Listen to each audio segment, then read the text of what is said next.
नमस्कार. मी सदानंद देशपांडे. मी आज माझं नाव का आवर्जून सांगतोय याचं कारण तुम्हाला थोड्या वेळातच कळेल. हसा आणि लठ्ठवा असं आपल्याला फार पूर्वी अनेकदा ऐकायला मिळायचं. पुढे पुढे अनेकांना याचा विसर पडला आणि कारणाशिवाय कशाला हसायचं असा प्रश्न स्वतःला सगळे विचारू लागले. आणि मग हसणं दुरापास्त झालं. आणि मग हसा आणि लठ्ठवा या वाक्प्रचाराचा शब्दशः अर्थ घेतला गेला की काय असं वाटून जातं. कारण हल्ली बारीक होण्याची स्पर्धा वाढू लागली. बारीक होणं म्हणजे फिट राहणं असाही काही जणांनी अर्थ लावलेला आहे. काही जणांनी तर झिरो फिगर हा बॉलिवूडमधून आलेला शब्द जो आहे तो प्रत्यक्षात अंमलात आणता येईल का याची चाचपणी सुरू केली. आणि मग हसा आणि लठ्ठवा हा फंडा कित्येक मैल मागं पडला. खरं तर हसण्याचे खूप प्रकार आहेत. जसे की गालातल्या गालात हसणे, ओठात हसणे, स्मितहास्य, गडगडाटी हसणे, कुत्सित हसणे वगैरे. पण लठ्ठ व्हायचं टॉनिक कुठे मिळालं? पण बारीक व्हायच्या नादामध्ये लोक हसणं विसरले असावेत का? मंडळी, आजच्या काव्यगंधेच्या 14व्या भागातलं काव्य हे हसण्यावर नाही तर लठ्ठ होण्यावर किंवा मग प्रयत्नपूर्वक बारीक होण्यावर आहे. पण बारीक होण्याचे अनंत प्रयत्न करता करता हसणं विसरण्याचं काहीच कारण नाही. आजची ही कविता सुचली त्यावेळी मनाशी अनेक वेळा हसलो. थोडंसं स्मितहास्य उमटलं माझ्या चेहऱ्यावर. कारण लठ्ठ होण्याची भीती मी बाळगत नाही. त्यामुळे माझं नाव कदाचित पालकांनी सदानंद असं ठेवलं असावं.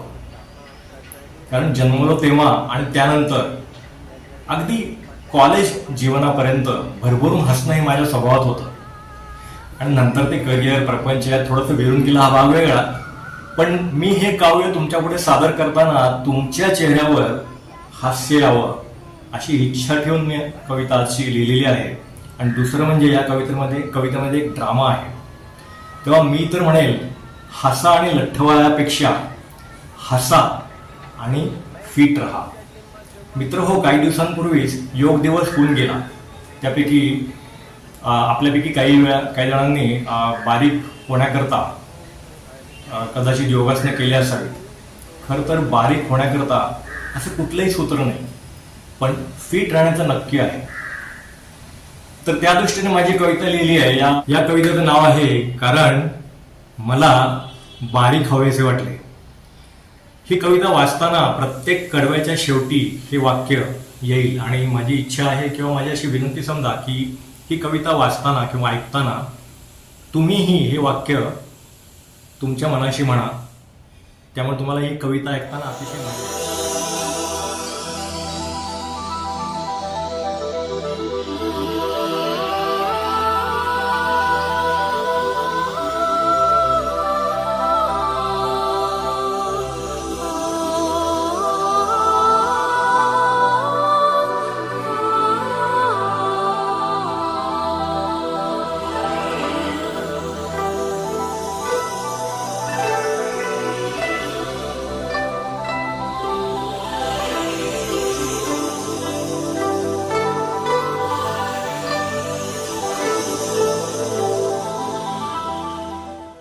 कारण मला बारीक व्हावेसे वाटले. एके दिवशी काय आखरीत घडले. एकदमच मला बारीक व्हावेसे वाटले. वजन काट्याचे आणि माझे कायमचे फाटले. आरशावरचे माझे प्रेम अचानकच आटले. कारण मला बारीक व्हावेसे वाटले. शरीर माझे होते खाऊन खाऊन माजले. सकाळी लवकर उठून पळण्याचे बेत आखले. दुधाचा चहा सोडून हर्बल पाणी ग्लासात ओतले.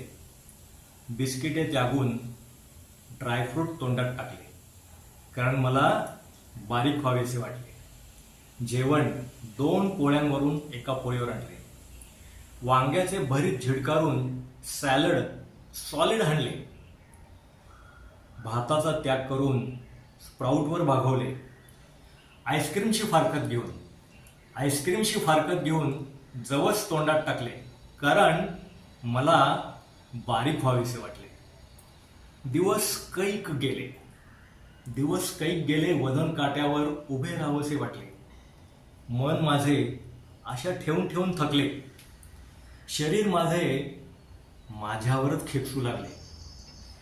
स्वार्थी संदेश डोक्याकडे पाठवू लागले.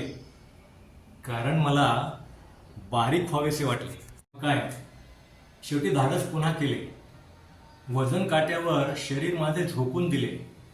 वजन पाहून डोळे माझे पांढरे झाले. कमी व्हायचे सोडून असे कसे हे वाढले? कारण मला खरे तर बारीक व्हावेसे वाटले. दुसऱ्या दिवसापासून सगळे त्या गाडगडीत टाकले. फिरता फिरता थांबून टपरीवर वडा सांबर चापले. चहात साखर कमी खा म्हणून बायकोला झापले. चहात साखर कमी खा म्हणून बायकोला झापले. फिटनेस की ऐशी की तशी. आता मात्र माझे डोके फार तापले. कारण मला खरे तर बारीक व्हावेसे वाटले. आता शेवटी शरीर हे की हो आपले. कशाला केला हा हट्ट? तंत्र नसते अवलंबले. कमी व्हायच्या ऐवजी बारसे कसे धरले? नसते उपद्व्याप फालतू कशाला केले? कारण मला खरे तर बारीक व्हावेसे वाटले.